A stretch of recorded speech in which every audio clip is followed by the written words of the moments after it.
Kegagalan bukanlah akhir dari sebuah perjuangan, melainkan titik awal untuk terus berjuang dan mempersiapkan diri untuk rintangan selanjutnya. Jangan pernah anggap lawanmu hebat, tapi buatlah dirimu lebih kuat.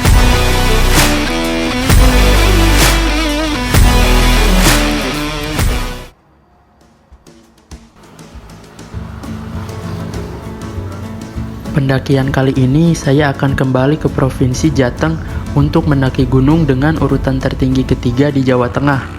Pagi ini saya berangkat menuju kediaman kawan saya, sebut saja Ayudi.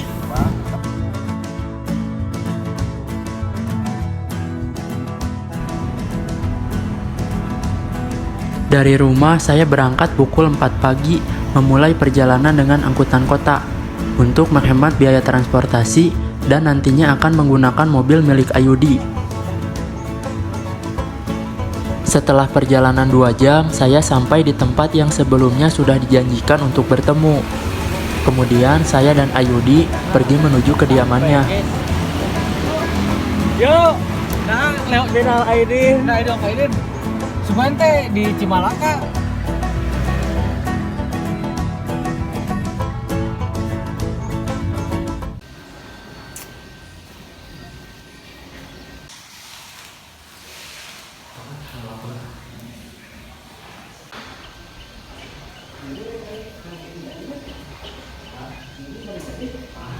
Sesampainya di rumah Ayudi, kita langsung packing ulang, sembari menunggu kedua kawan Ayudi sampai, yaitu Adit dan Waldan.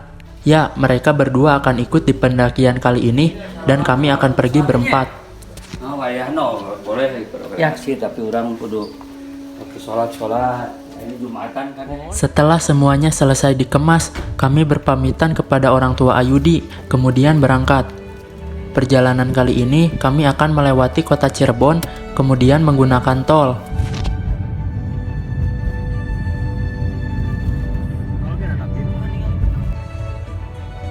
Pada perjalanan jauh seperti ini, kondisi kendaraan harus benar-benar prima. Dari mulai kondisi mesin hingga kaki-kaki harus dalam keadaan normal. Untuk memaksimalkan keamanan, kami mengganti kedua ban mobil terlebih dahulu saat di perjalanan. Karena kondisinya sudah tidak enak dipakai dan dikhawatirkan mobil akan mengalami aquaplaning karena daya cengkeram ban yang sudah mulai tipis.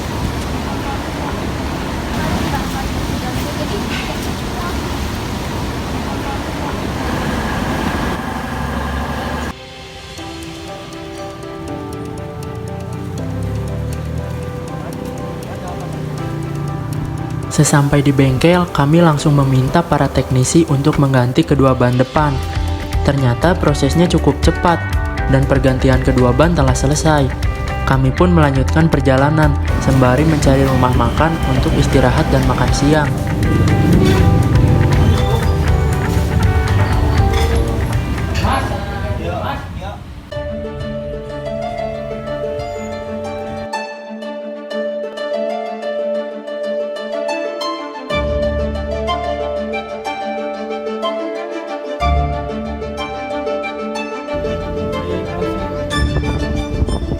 Mobil kembali melaju dan waktu melesat bagai peluru. Hari yang tadinya siang kini berganti menjadi malam. Setelah belasan jam di perjalanan, kami sampai juga di Kali Angkrik. Kemudian pergi mencari masjid untuk beristirahat dan menunggu esok tiba.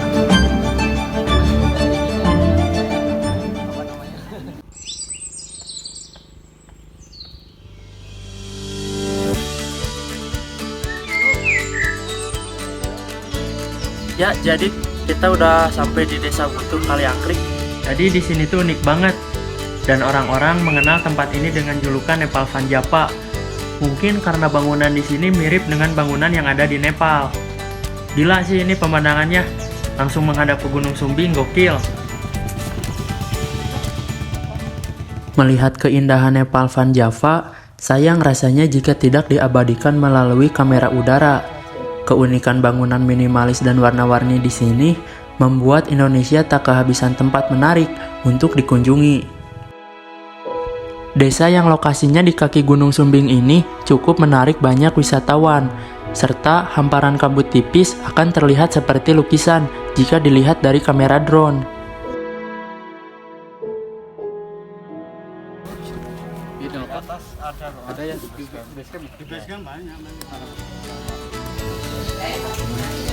Setelah puas mengabadikan momen, kami bergerak menuju base camp Butuh Gunung Sumbing. Di sini tempat kami registrasi dan pengecekan logistik. Jumlah logistik yang dibawa naik harus sama saat dibawa turun. Jikalau tidak, maka akan dikenakan denda. Sistem seperti ini harusnya sudah diberlakukan di semua gunung untuk menghindari tumpukan sampah yang sering ditinggalkan para pendaki. Harusnya menjaga kebersihan sudah menjadi kesadaran diri masing-masing. Dari base camp, kami menggunakan jasa ojek menuju pos ojek. Dengan tarif Rp20.000, setidaknya kami memangkas waktu pendakian 1 jam jikalau berjalan kaki. Yang menarik dari ojek Sumbing adalah kita diharuskan duduk di depan karena jalanannya yang curam.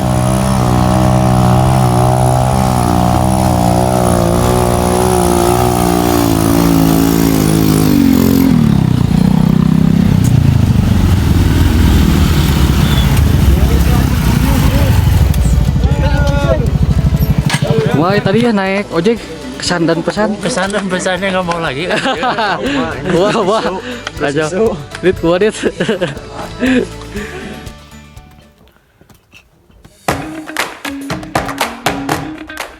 Perjalanan kami mulai pukul 11 siang. Dari pos ojek hanya membutuhkan waktu 30 menit untuk sampai di pos 1. Di sini terdapat 3 warung yang menjual aneka makanan.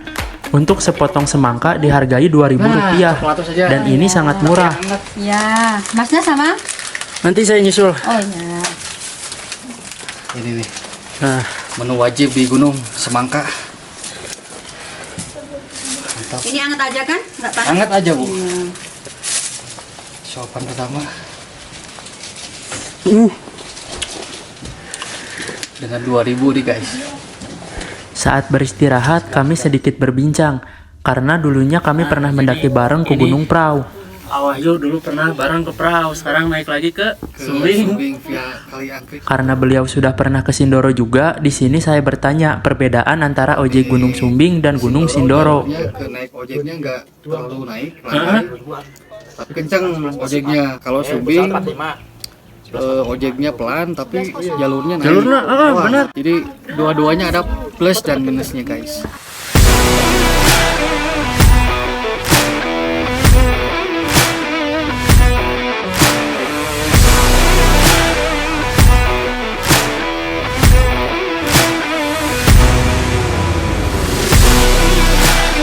Menurutnya, dari kedua jalur ojek sama-sama memiliki ciri khas masing-masing. Setelah tenaga terisi kembali, kami melanjutkan perjalanan menuju pos 2. Sedari berangkat, kabut tak kunjung hilang. Namun sisi positifnya, kami tidak merasakan panas dari matahari.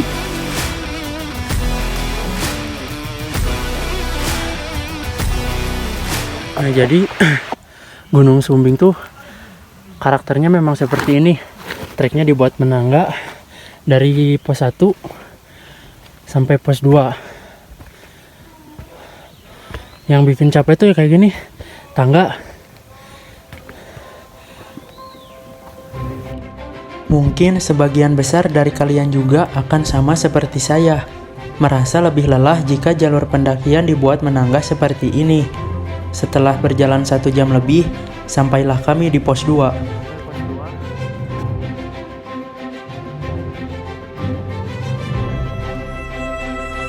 Dari pos 2, kami beristirahat sejenak, kemudian berjalan menuju pos 3. Di tengah perjalanan, kami akan menemukan beberapa batuan atau tebing yang merupakan jalur air. Saya pun memanfaatkan aliran air untuk bersih-bersih dan membasuh muka. Air yang mengalir kerap kali digunakan para pendaki untuk memasak.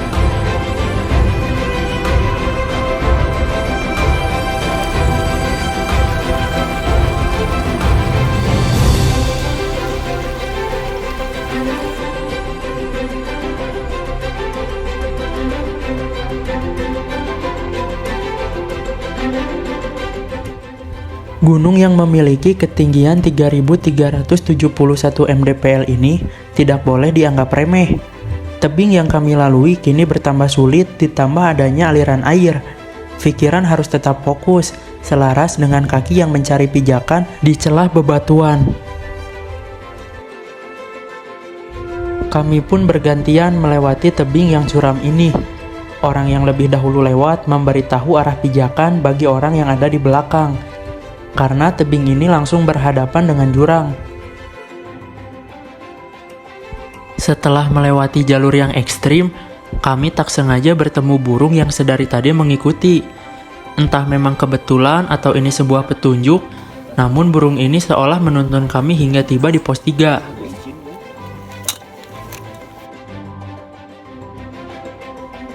Di pos 3 inilah kami akan mendirikan tenda, kemudian masak-masak, dan mempersiapkan apa yang harus dibawa untuk esok summit.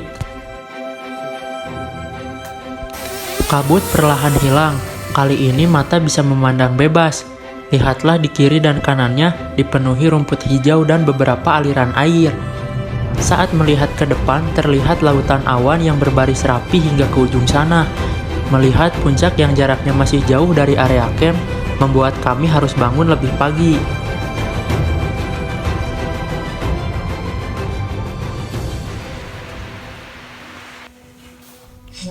Kami semua tertidur pulas. Di tengah hawa dingin, saya terbangun kemudian melihat handphone, dan waktu menunjukkan pukul 3 pagi. Setelah membangunkan yang lain, kami mulai persiapan summit. Berdoa dulu supaya dilancarkan di perjalanan. Amin. Berdoa dimulai.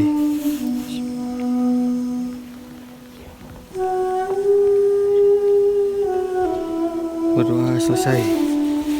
Ya, berangkat. Setelah berdoa, kami berjalan menuju puncak. Dari sini, kami harus melewati persimpangan dan tebing kembali untuk sampai di pos 4. Gunung Sumbing memiliki 4 pos pendakian, yang mana pos 4 adalah pos terakhir sebelum sampai ke puncak.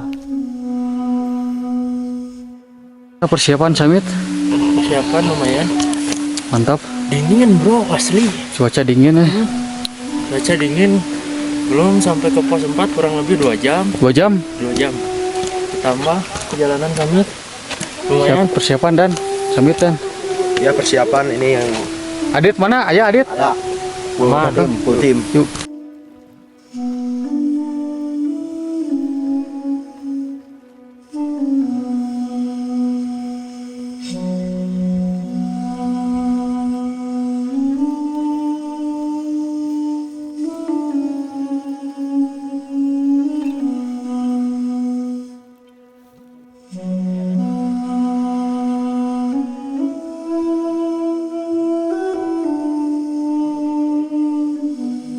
Gimana nih jalurnya nih? Lumayan summitnya. Curam. Tambah jalur yang tebing tadi ekstrim. Mungkin nanti kita turunnya ngedrone dulu di situ kalau sempat. Di tengah perjalanan tiba-tiba hujan deras. Dari kami berempat hanya saya yang membawa jas hujan. Terpaksa jas hujan saya robek untuk dijadikan flysheet. Kami pun terus berjalan hingga akhirnya sampai di pos 4. Di sini kami semua kedinginan dan ikut berteduh kepada pendaki lain. Untungnya kami bertemu orang-orang baik. Di sini kami menunggu hujan reda sambil menghangatkan badan. Karena hawa dingin yang ekstrim sampai kami tidak merasakan panas saat memegang panci yang digunakan untuk memasak. Sulap guys. Atraksi apa ini Dan? Debus. Debus? Ya, debus. Wong gue gawe lagu gue nah. Kenapa nanti? Lah wong gue kan sama mbaknya. Foto bareng lah, Mbak. Ayo iki lo. Walau sebelumnya sudah pesimis karena cuaca yang buruk, akhirnya hujan reda juga, membuat kami memiliki harapan untuk melanjutkan perjalanan menuju ke puncak. Dari pos 4 masih dibutuhkan waktu sekitar 2 jam.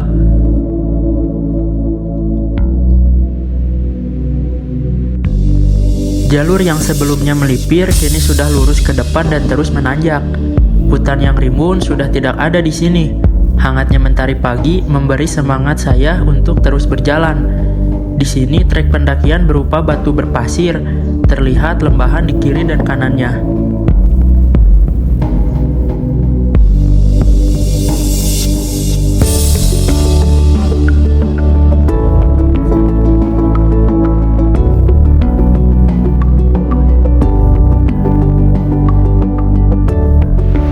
Full awan.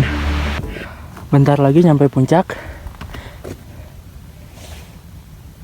Tinggal ke atas dikit, melipir ke kanan udah nyampe.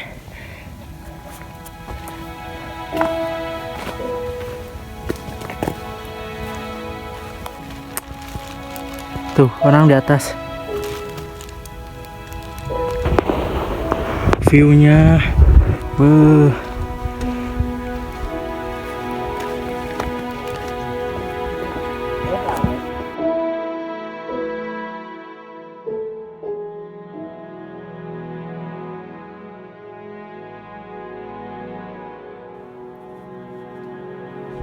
Dan ini adalah rintangan terakhir. Kita diharuskan memanjat menggunakan webbing, menguatkan cengkraman tangan dan memilih pijakan agar dapat sampai ke puncak.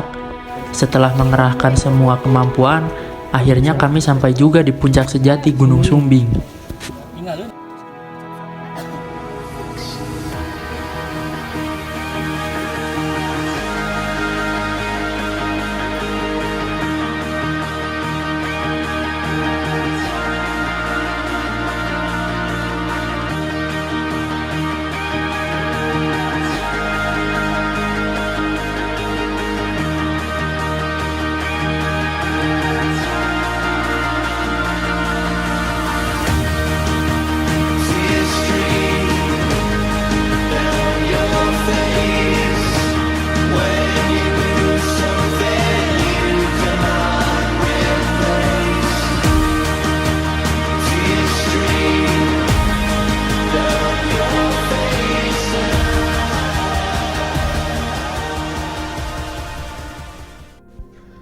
Tak percaya rasanya saat saya bisa menginjakkan kaki di puncak Gunung Sumbing.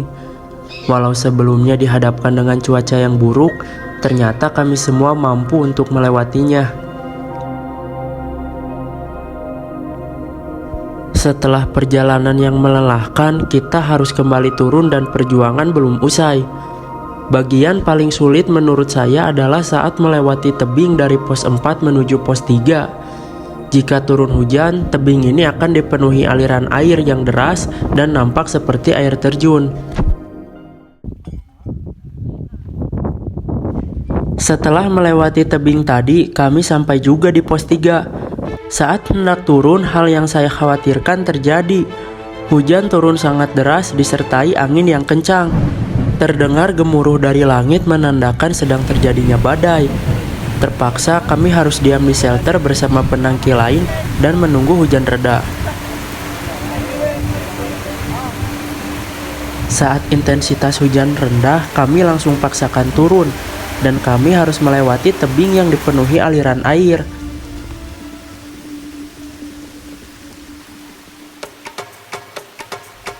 Medan seperti ini sangat sulit dilalui dan salah sedikit sudah pasti akan tamat.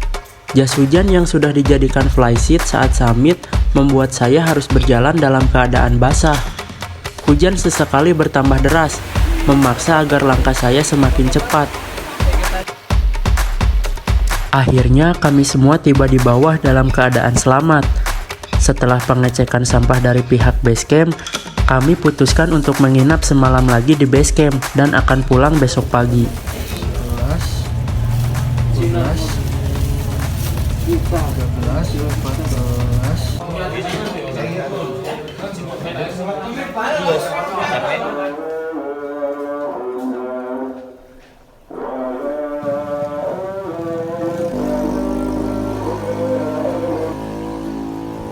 Setelah meninggalkan Gunung Sumbing, kami berputar-putar dulu di kawasan Dieng. Dataran tinggi Dieng kerap kali disebut sebagai negerinya para dewa, yang menawarkan keindahan alam dengan tanah yang subur, menjadikan pertanian sebagai mata pencaharian utama masyarakatnya. Jika kalian ingin merasakan suhu terdingin di kawasan Dieng, datanglah pada bulan Juni hingga Agustus, karena pada bulan itu suhu di sana mencapai -3 hingga 5 derajat Celcius. Selain itu, dataran tinggi Dieng tak kehabisan objek wisata alam yang menarik. Salah satunya Telaga Warna Dieng yang berada di kawasan dataran tinggi Dieng, Kabupaten Wonosobo, Jawa Tengah. Dinamakan Telaga Warna karena warna air dari telaga ini dapat berubah-ubah. Warna air yang hijau dengan latar perbukitan di sekelilingnya membuat Telaga Warna memiliki keindahan tersendiri. Kita dapat menikmati keindahan Telaga Warna dengan cara berjalan kaki di tepiannya, sambil menghirup udara segar dataran tinggi Dieng. Setelah cukup seharian mengeksplor kawasan Dieng dan sekitarnya, kami melanjutkan perjalanan pulang. Ini kali ketiga saya berkunjung ke Provinsi Jawa Tengah setelah sebelumnya mendaki Gunung Merbabu dan Gunung Prau. Tak heran rasanya jika Jawa Tengah kerap kali disebut kawasan para pendaki, karena banyaknya pegunungan di sini yang menawarkan keindahan. Terdapat pedesaan bernama Nepal Van Java dengan ciri bangunan rumah bertingkat yang dicat warna-warni, berlatar belakang Gunung Sumbing yang memiliki ketinggian 3.371 mdpl, sekaligus menjadi gunung tertinggi ketiga di Jawa Tengah. Tak lupa keindahan dataran tinggi Dieng dan Telaga Warnanya yang menghiasi perjalanan kami kali ini. Semoga kami dapat terus mengeksplor berbagai tempat menarik lainnya dan sampai jumpa di perjalanan berikutnya.